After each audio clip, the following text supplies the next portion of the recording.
Hello, watchers. I'm out tonight, just enjoying the night air. I said, let me make a video. You know, I've been behaving very Machiavellian lately. you know, I was prompted to read his book, The Prince. So I downloaded a free PDF of it, and I'm going to read it too.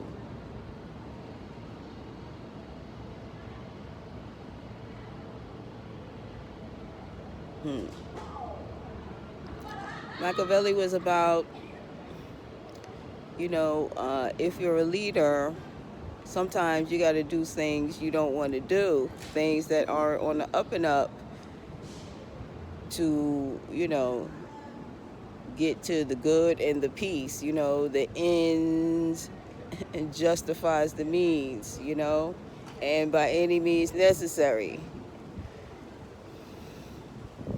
That's what Google said Machiavelli, The Prince, was about. So I'm going to read it. Sounds interesting. I mean, it's interesting because, I've been behaving very Machiavellian lately, I've been doing and saying things that haven't been too kosher just to get to the good and the peace. I don't know, it's a strange energy to be in. It feels a little dangerous, because with great power comes great responsibility, And isn't that what it's about, power? I don't know. Oh, I saw a title come up on my YouTube feed, and it was Josh Johnson, the comedian. He was saying, did Trump just sell us to China? Probably yes. Because I think we've been owed China a lot of dough, honey. A lot of what we consume comes from that place. Products, rice. Show me a rice paddy in the United States. Okay, then.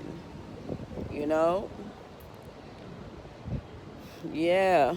Well, it sounded strange. I got to do my research before I say too much. When I chuckled, I said, we're getting our warning and we're not paying attention to it. We're getting our warning. It's like another video popped up a couple of weeks ago on my feed, and it was like, talking about the United States quiet collapse. And people just don't take it seriously, going on about our lives like it's not happening, And so many people from the South are coming to the cities, but stay where you at because it's not going to get much better up here, You might get pushed out eventually. But oh my gosh. Yeah, I think we owe China a lot. Plus, if China even decided to stop sending what they do send over here just out of spite, do you know how hurt we would be? I mean, as consumers. They'd be like, oh, China don't ship to the U.S. no more. What?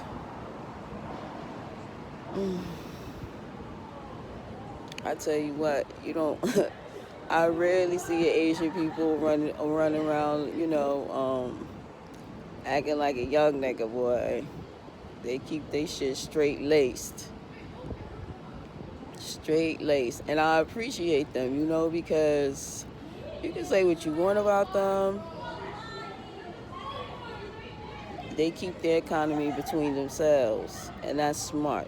Especially when you know that there's groups of people that hate you. They do it. And the best thing I appreciate about them is that they keep their foot in their kids' asses. There's some kids over there. Yeah. They keep their foot in their kids' asses until they graduate into six figures. You know what I'm saying? they don't let up. And I think that's a good thing, you know. Everyone, every youth should have their education to the fullest, you know, and then the next education starts, which is the real world, or whatever you want to call this. But I feel good tonight. Oh my gosh. The other night I was reading, like, I was rereading Revelations again, you know? And I realized, like, I didn't read, like, the last 2 pages. I didn't read the last 2 pages. So I was like, oh my gosh, what is going on? So I read the last 2 pages. Those the kids, they just saw a rat. They young too, boy. Oh my gosh. This is worth it for them. So I was reading the last 2 pages of Revelations, and you know, it describes heaven, you know, and on the jeweled walls and the gold. And I was like, yeah, I could do that. You know, I would love that. I would love that. But it was saying something about how the sun and the moon wouldn't exist anymore. And I was like, no. I love the sun and the moon. Oh my gosh. Heaven can't be without it. Maybe my Father hear my plea.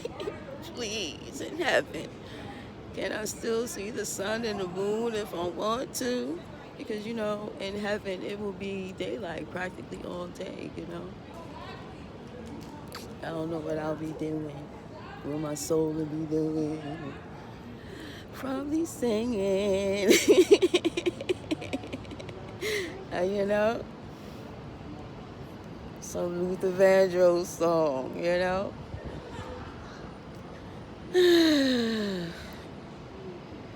No sun and no moon. I'm gonna ask my Father, can we have that back, please? I love the sun and the moon.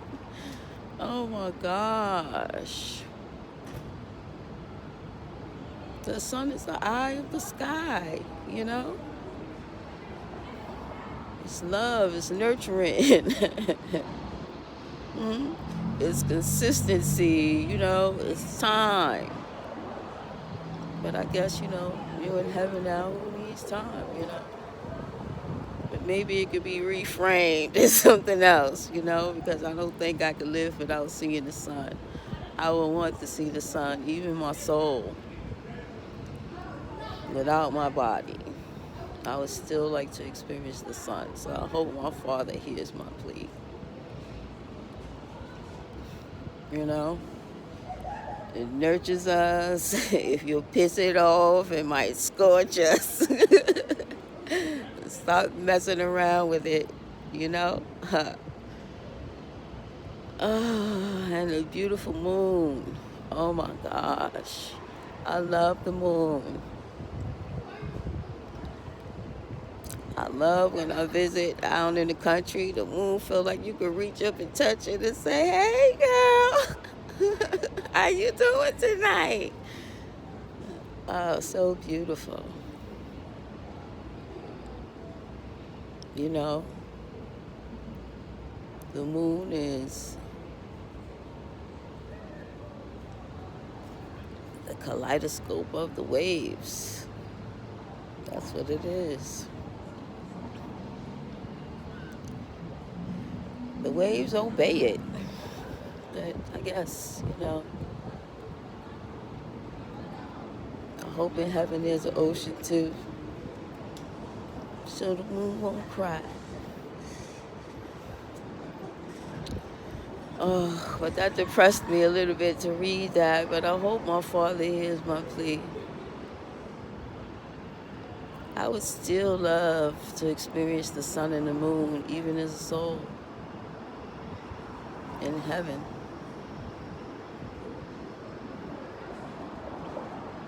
It's chilly out here. That's why I'm shaking a little bit. Whew. Anyway.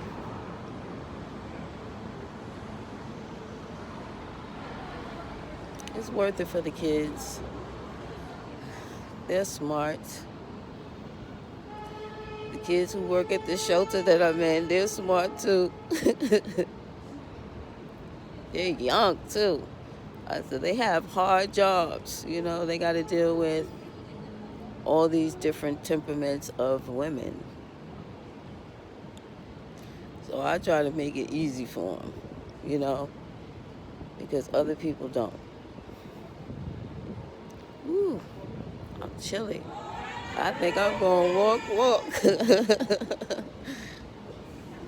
The kids.